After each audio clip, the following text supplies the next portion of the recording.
തത്ത എങ്ങോട്ട്? എങ്ങോട്ടോ? റീസൺ എന്താ തത്തെ?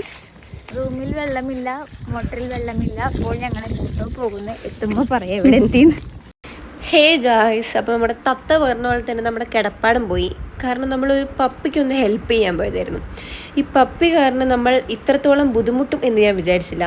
അതിന് മഴയത്ത് കിടക്കണ്ട എന്ന് വിചാരിച്ച് ഒരു വിരിപ്പ് കൊടുത്തായിരുന്നു. അതുകൊണ്ട് മോട്ടറിനെടുത്ത് ചുറ്റി മോട്ടർ ലാസ്റ്റ് കത്തിപ്പോയി ഗൈസ്. അങ്ങനെ ആരും എൻ്റെ കുട്ടീനെയും വട്ടീനെയൊക്കെ എടുത്ത് പുറത്ത് നിൽക്കുന്നുണ്ട്. ജസ്റ്റ് ഞങ്ങൾ റൂം ടൂർ പോലെയൊക്കെ എടുത്തായിരുന്നു, കുറച്ച് അങ്ങോട്ടും ഇങ്ങോട്ടൊക്കെ കാണിച്ച്. ലാസ്റ്റ് ഫസ്റ്റ് ഞങ്ങൾ 3 പേരും ഒന്നിച്ച് റൂമിലായിരുന്നു. പിന്നെ ഞങ്ങൾ ഷിഫ്റ്റൊക്കെ ആയത്. പിന്നെ ഞങ്ങൾ ഫ്രഷായി. തത്ത എല്ലാവർക്കും ഒരു നമസ്കാരമൊക്കെ പറഞ്ഞു. പിന്നെ ഞങ്ങൾ ഫ്രഷായിട്ട് ഞങ്ങൾ ഫുഡ് കഴിക്കാൻ വേണ്ടി ഇറങ്ങി. സോ ജസ്റ്റ് ഒന്ന് ഫ്രഷായിട്ട് പുറത്ത് ഫുഡ് കഴിക്കാൻ പോകണം. സോ എത്തിക്കഴിഞ്ഞിട്ട് ബാക്കി കാണാം.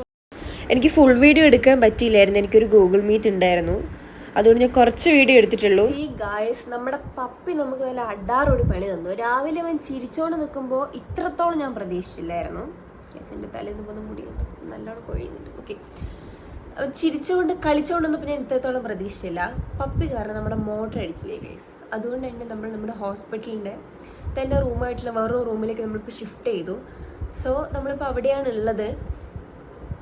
എന്താ പറയുക, ഇതെങ്ങനെ കത്തിപ്പോയി. ഒരു ചെറിയൊരു തുണിക്കഷ്ണം കൊണ്ട് ഇത്രത്തോളം ഞാൻ പ്രതീക്ഷിച്ചില്ല. കാരണം കഴിഞ്ഞ പ്രാവശ്യം മഴ പെയ്തപ്പോൾ അതിന് തണുക്കുണ്ടല്ലോ എന്ന് വിചാരിച്ചിട്ട് ഒരു തുണി എടുത്ത് വിരിച്ചിട്ട് കൊടുത്തത് കടന്നോട്ടെ വിചാരിച്ചിട്ട്.